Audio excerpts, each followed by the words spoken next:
สวัสดีครับคลิปนี้เป็นการแกะกล่องรีวิวมี่แบนด์10ตัวธรรมดานะครับราคาอยู่ที่ 1,200 นะครับหรือว่าถ้ามีส่วนลดอีกก็ประมาณ 1,080 บาทก็น่าจะได้อยู่นะครับแต่ก็ราคาขึ้นลงแล้วแต่โปรโมชั่นนะผมใช้งานตัวมี่แบนด์10 Pro มาก็รู้สึกชอบนะครับก็เลยซื้อมาเพิ่มแล้วก็มาให้คนที่บ้านใช้ตัวนี้เป็นตัว Pro นะสีดำนะครับหน้าตาเหมือน Appleเราสามารถเปลี่ยนสกินเปลี่ยนหน้าตาได้อย่างสวยเลยแต่ผมชอบหน้าตาที่มีตัวเลขแบบนี้เท่าที่ใช้งานมาก็รู้สึกโอเคดีน้ำหนักไม่หนักมากประมาณ21 กรัมนะครับก็เบากว่านาฬิกาที่ผมใช้อยู่ก่อนหน้านี้แล้วก็จะถือว่าหนักกว่าตัวธรรมดานิดหน่อยถือว่าโอเคนะผมใส่แล้วก็รู้สึกสบายดีนะครับใส่ว่ายน้ำใส่ออกกำลังกายแล้วก็ถือว่าโอเคแม่นยำโดยเฉพาะการตรวจจับอัตราการเต้นหัวใจที่เขาสุ่มตรวจจับเรื่อยๆนะครับเรายกขึ้นมาก็จะเห็นเลยว่าอัตราการเต้นของหัวใจเราเท่าไหร่แล้วก็อุณหภูมิเท่าไหร่เราลุกกี่นาทีแล้วก็การเดินสเต็ปเป็นยังไงแบบนี้มันดูแล้วมันทันใจดีจอใหญ่ดีนะครับตัวโปรแต่ก็ตัวโปรจะแพงกว่าประมาณ800นะครับแพงกว่าตัวธรรมดานิดหน่อยนะครับผมก็จะพูดไปเรื่อยๆเผื่อท่านใดต้องการข้อมูลโดยที่จริงๆแล้วเนี่ย2ตัวเนี่ยเขาคล้ายกันมากต่างกันที่หน้าจอเท่านั้นเองนะครับผมใช้งานมาก็ตามนี้เลยซึ่งผมจะมาทำวิธีตั้งค่าตัวมี่แบนด์ธรรมดาตัวนี้ด้วยผมใช้งานมี่ฟิตเนสแล้วก็ตัวมี่แบนด์10 Pro มาประมาณ2สัปดาห์ละรู้สึกชอบก็เลยซื้อตัวธรรมดามาเพิ่มนะครับมาให้เด็กใช้กับแอปมี่ฟิตเนสนะครับนี่คือหน้าตาของเขานะก็จะมีลักษณะกราฟให้เราเห็นได้ง่ายตอนนี้ผมเบิร์นไปประมาณน่องไก่1น่องนะครับวันนี้สเต็ปตัว9นะครับ9ก็คือ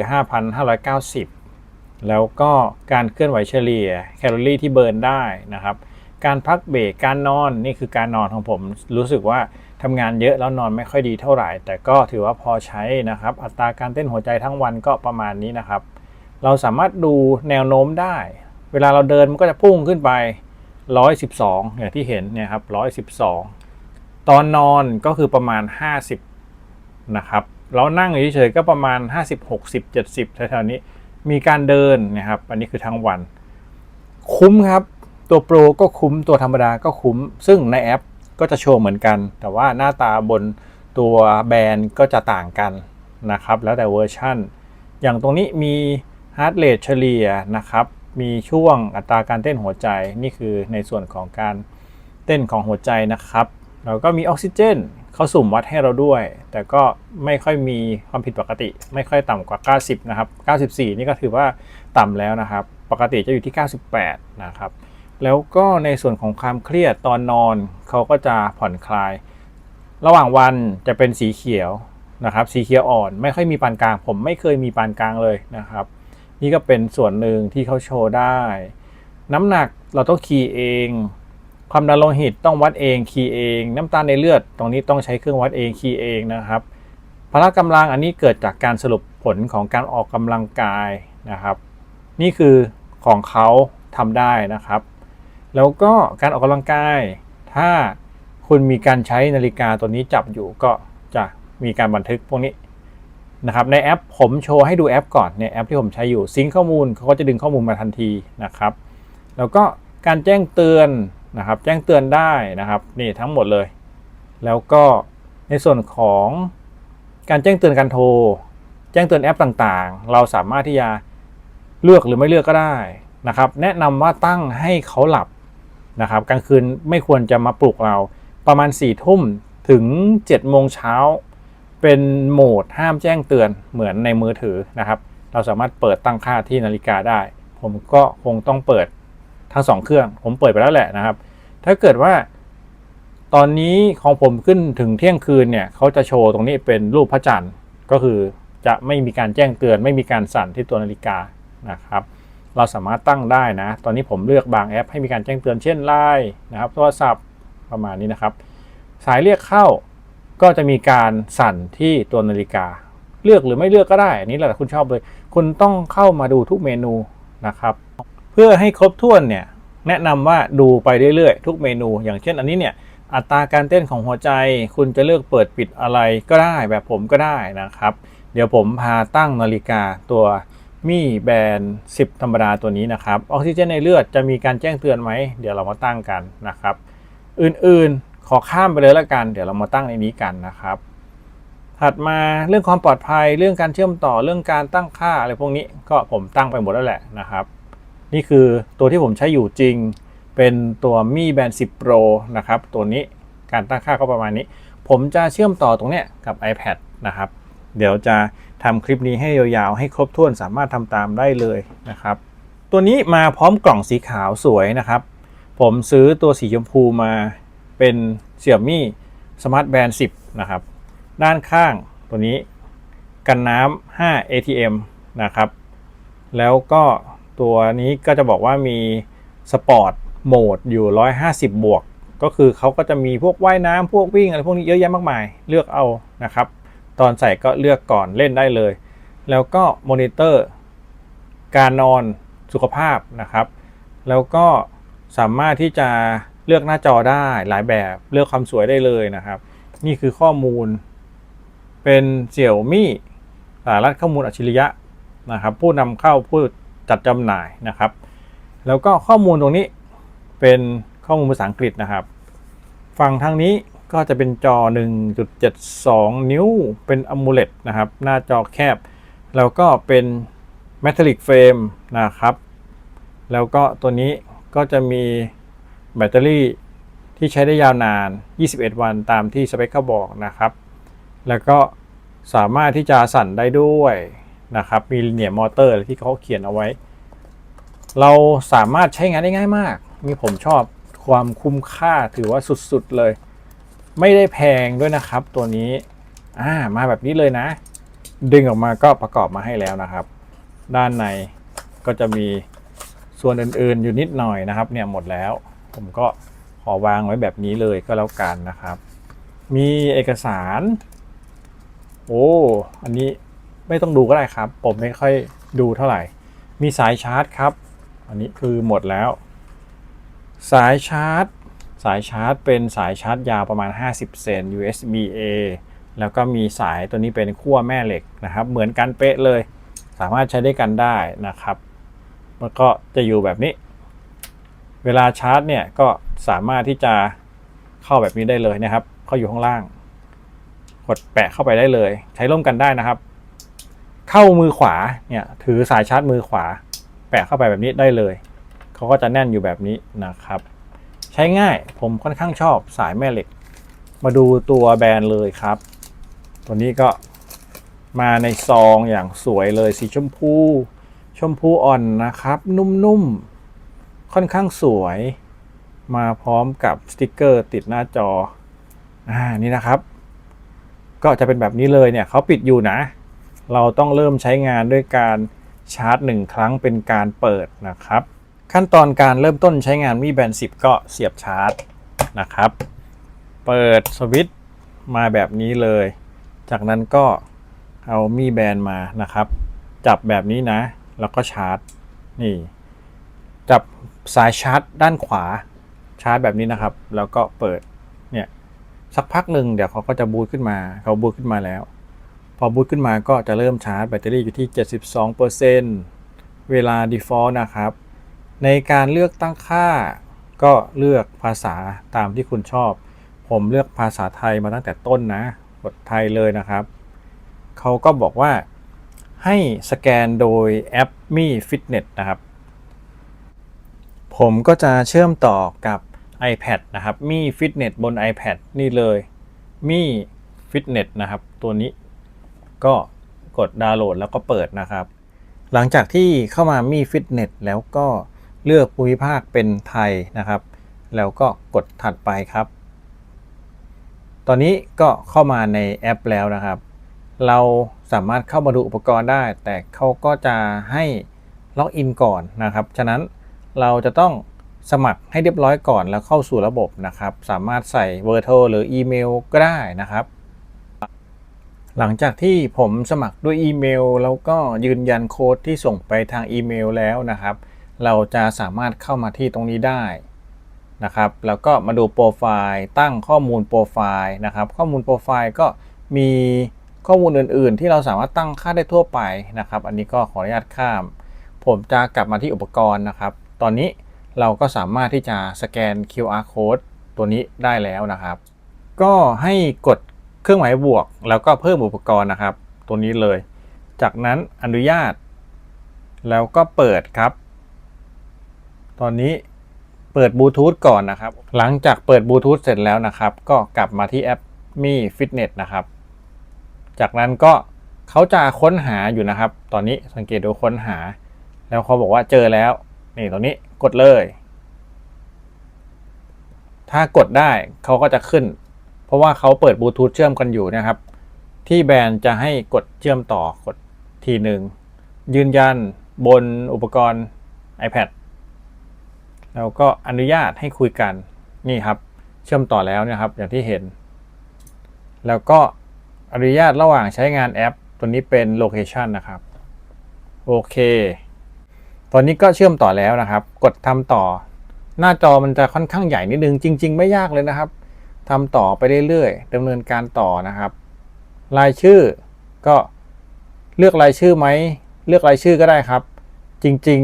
ๆเลือกรายชื่อในภายหลังกดแบบนี้ก็ได้นะครับบางทีเราก็ให้เขาเตือนเฉยๆเสร็จแล้วกำหนดสภาพอากาศทำต่อครับแล้วก็อนุญาตให้เข้าถึงทั้งหมดนะครับแล้วก็การสวมใส่แบบนี้ระหว่างนี้เป็นคำแนะนำทำต่อครับแล้วก็อันนี้จะเสร็จแล้วนะครับโอเคถัดไปแล้วก็เสร็จสิ้นเขาก็จะขึ้นมาให้เลือกรูปภาพหน้าจอนะครับ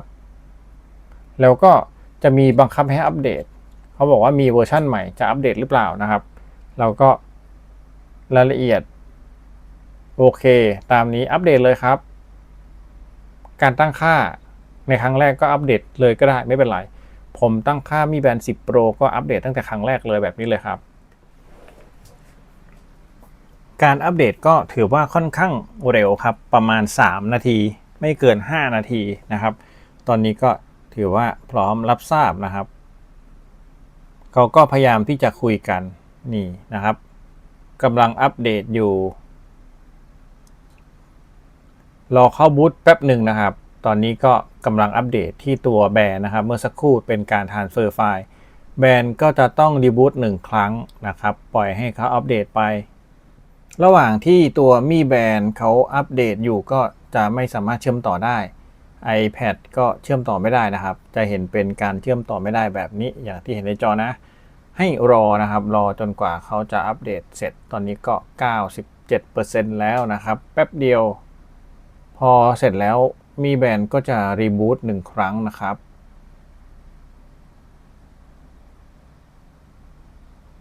โอเคถือว่าเสร็จแล้วครับตอนนี้ปล่อยให้มีแบรนด์รีบูตพอรีบูตเสร็จค่อยกดปุ่มเชื่อมต่ออีกครั้งนะครับหน้าจอถือว่าค่อนข้างสวยเลยมาแล้วครับเชื่อมต่อได้แล้วนะครับตอนนี้กดซิงค์มาแล้วนะกดซิงค์ได้นะครับเราสามารถทดสอบได้เนี่ยการตั้งค่านะครับนี่คือหน้าจอ iPad ใหญ่ๆเลยนะสุขภาพก็จะคล้ายๆกับใน iPhone นะครับออกกำลังกายสามารถเลือกโหมดได้ปกติแล้วเลือกโหมดออกกำลังกายบนหน้าจอตรงนี้นะครับอันนี้ยังไม่มีข้อมูลสุขภาพอันนี้ก็ยังไม่มีข้อมูลนะครับเราจะต้องใส่ก่อนอุปกรณ์สามารถที่จะเลือกหน้าปัดได้มีเยอะเลยแล้วก็กดทั้งหมดก็ได้นะครับพอกดทั้งหมดไปเนี่ยเขาก็จะดาวน์โหลดจากอินเทอร์เน็ตมาให้เลือกได้ตามชอบมีเยอะนะครับแล้วก็การตั้งค่านี่เลยการแจ้งเตือนและการโทรแอปที่อยากให้แจ้งเตือนเนี่ยมีแอปไหนบ้างที่อยู่ในมือถือเราหรืออยู่ใน iPad อยากให้แจ้งเตือนบนข้อมือด้วยก็เลือกเปิดเลยครับตามนี้เลยนะครับสายเรียกเข้าปกติเปิดไว้อยู่แล้วนะครับถ้า iPad นี่ก็อาจจะไม่เปิดก็ได้นะอาจจะปิดก็ได้แต่ผมขอข้ามก่อนนะครับฟิตเนสและสุขภาพอัตราการเต้นหัวใจจะวัดไหมวัดแบบไหนนะครับบางทีถ้าเปิดเนี่ยอาจจะเปลืองแบตนิดนึงผมชอบเปิดเอาไว้เปิดเพื่อที่จะให้เขาวัดอัจฉริยะนะครับตัวนี้เป็นการบอกว่าเป็นการแจ้งเตือน เมื่อมีการเต้นของหัวใจสูงอย่างต่อเนื่องเขาจะสุ่มวัดไปเรื่อยๆถ้าเกิดปรากฏว่ามันสูงเกิน120อย่างต่อเนื่องก็ให้เตือนอย่างนี้ก็ได้นะครับแล้วก็ถ้าต่ำอย่างต่อเนื่องต่ำกว่า50เนี่ยโอเคก็เตือนอย่างนี้ก็ได้นะครับเป็นการเพิ่มความปลอดภัยแล้วก็ถอยกลับมาจากนั้นออกซิเจนในเลือดก็ติดตามทั้งวันให้เขาสุ่มเช็คนะครับประมาณนี้นะแจ้งเตือนออกซิเจนต่ำกว่า 90% เปิดเอาไว้เถอะเราชาร์จแบตบ่อยๆก็ได้ไม่เป็นไรนะครับแล้วก็ความเครียดมอนิเตอร์ไปเรื่อยๆนะครับแล้วก็ตัวเตือนการผ่อนคลายถ้าเครียดก็เตือนหน่อยว่าให้ผ่อนคลายนะครับนี่ก็จะประมาณนี้แล้วก็เตือนพักเบรกก็เตือนได้นะครับแล้วแต่ชอบเลยอันนี้ตั้งได้แล้วก็สถิติแคลอรี่ต่อวันเท่าไหร่ถ้ายังไม่ถึงให้แจ้งเตือนถ้าเกิดว่าเราเดินถึงแล้วเบิร์นถึงแล้วก็ให้แจ้งเตือนว่าถึงโกแล้วจำนวน9คือเป้าหมายเรา 6,900 นะครับแล้วก็การเคลื่อนไหวต้องครบ30นาทีนั่งนิ่งๆก็จะมีการแจ้งเตือนด้วยนะครับนี่ก็เป็นเบื้องต้นที่คุณต้องไล่ไปทุกเมนูแล้วก็ตั้งค่านะครับเนี่ยแจ้งเตือนเป้าหมายอันนี้ก็เปิดไว้ก็ได้นะครับความคืบหน้ารายวันเปิดไม่เปิดก็ได้นะฟังก์ชันนี้นะครับเสร็จแล้วเนี่ยหมดแล้วแล้วก็ถัดมาเรื่องของแอปครับแอปการปลุกจะให้มีการปลุกไหมนะครับแล้วก็กำหนดการซิงค์ตั้งค่าทุกๆ7วันนะครับจริงๆก็เปิดเอาไว้เผื่อว่าเราลืมจริงๆให้เขาทุกๆ7วันซิงค์แต่ผมเนี่ยซิงค์ทุกวันผมเปิดซิงค์แมนนวลนะครับอันนี้เตือนเวลางานอันนี้ตั้งทาร์ก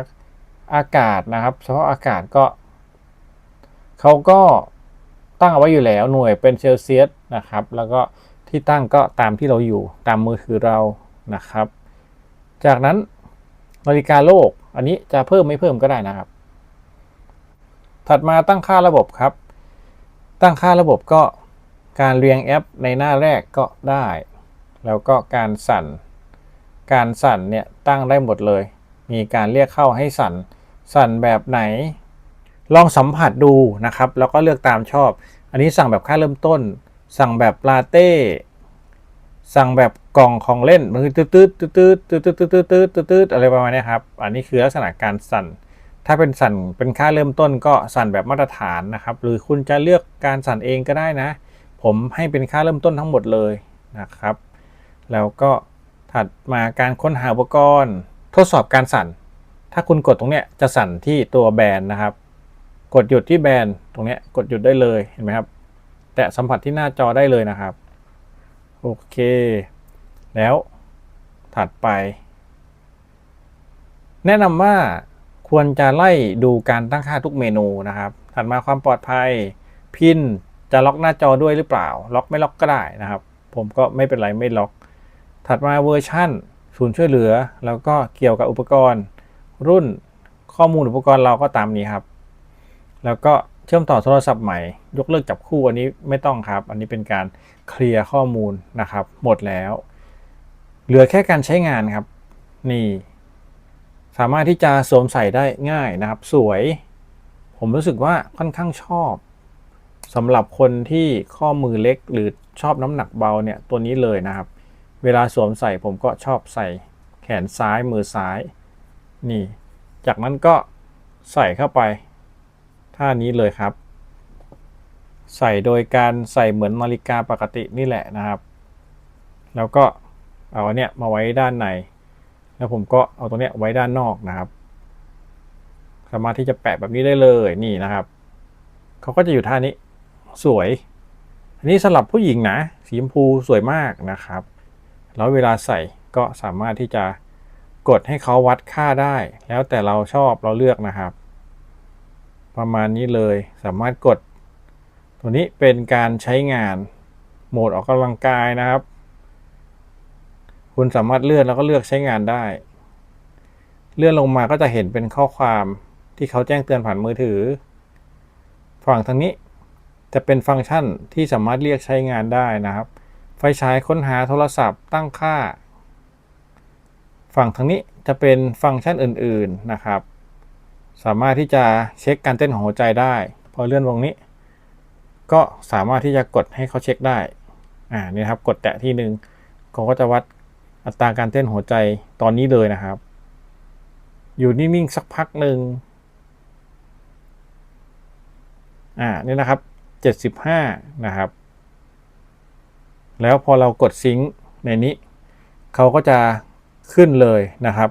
กดที่อุปกรณ์นะจากนั้นก็กดซิงค์เรียบร้อยแล้วนะครับแล้วกลับมาที่สุขภาพนี่73มาโผล่ตรงนี้แล้วนะครับ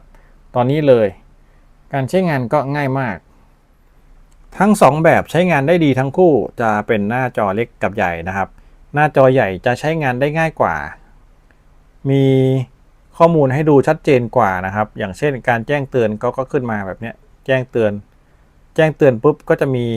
หลายอันให้ดูย้อนหลังได้แล้วก็หน้าจอใหญ่ด้วยนะส่วนปัดมาทางนี้ก็จะเห็นข้อมูลนะครับถ้าเกิดปัดมาทางนี้ก็จะเห็นข้อมูลการนอนปัดไปได้เรื่อยๆนะครับตรงนี้เป็นอัตราการเต้นของหัวใจนะครับถ้าเกิดคุณกดเนี่ยก็ได้แล้วอัตราการเต้นหัวใจตรงนี้ก็กดได้นะพอกดปุ๊บเนี่ยเขาก็จะวัดนะครับพอเลื่อนนี่เขาก็จะปิดหายไปตรงนี้ก็ดูได้หน้าจอใหญ่ก็จะสวยไปอีกแบบดูง่าย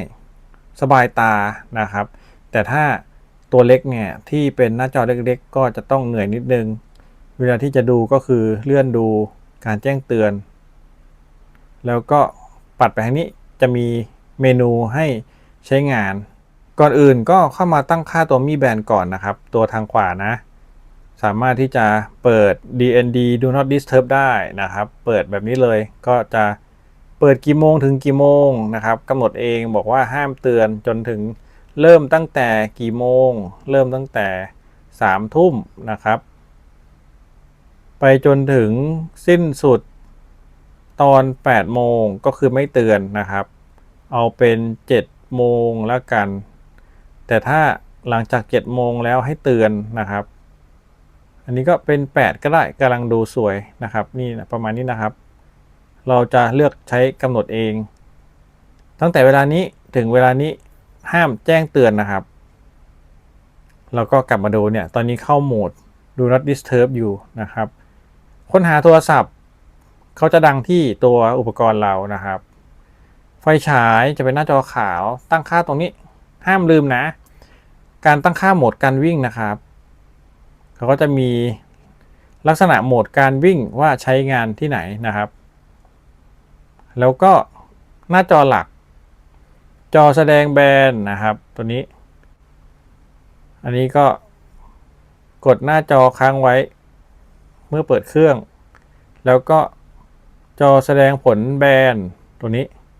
สามารถเลือกตรงนี้ได้เลยเข้าใจว่านี่คือลักษณะนะครับเลือกตรงนี้ก็ได้แต่ใช้ default ไปก่อนนะครับวิดเจ็ตแล้วแต่ชอบนะครับหน้าจอข้างๆแล้วก็การแสดงผลความสว่างอัตโนมัติล็อกทุก10 วินาทีก็แล้วกันนะครับแล้วก็ยกขึ้นเพื่อปลุกเนี่ยก็ถ้าเป็นไม่ดู Not Disturb ก็ให้เขายกขึ้นเพื่อปลุกนะครับสามารถเลือกทั้งวันก็ได้นะแต่ก็อาจจะดูไม่เหมาะนะครับบางทียกขึ้นเพื่อปลุกถ้าใส่นอนอยู่ก็อาจจะให้เป็นเผื่อจะดูเวลาตอนกลางคืนก็แนะนำว่าให้สัมผัสเอาก็แล้วกันนะครับถัดมาเปิดหน้าจอ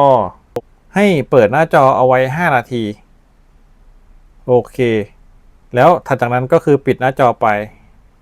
เนี่ยจอแสดงผลแบบเปิดตลอดนะครับกำหนดเวลาแบบนี้ก็ได้นะ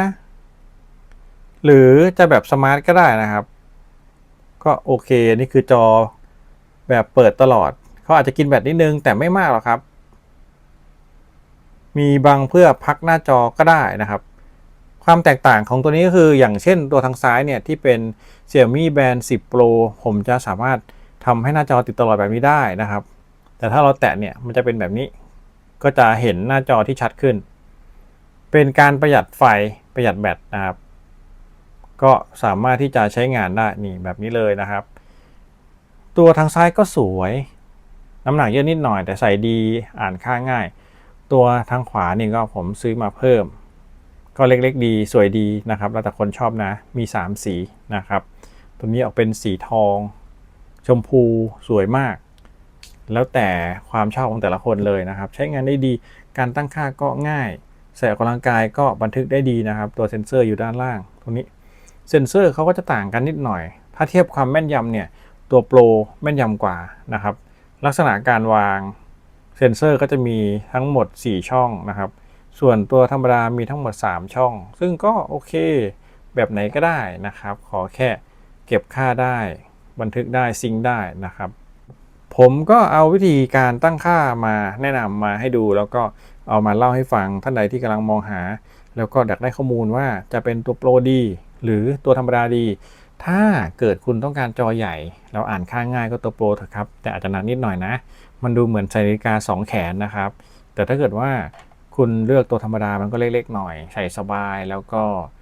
ดูเหมือนว่าใส่อุปกรณ์เพื่อสุขภาพมันก็จะดูตลกน้อยลงหน่อยนะครับอย่างของผมในทุกวันนี้ผมใส่2เครื่องนาฬิกาเครื่องนึงแล้วก็มีแบรนด์10 Pro อีกเครื่องนึงก็ดูใหญ่เบ้อเริ่ม2แขนเลยนะครับ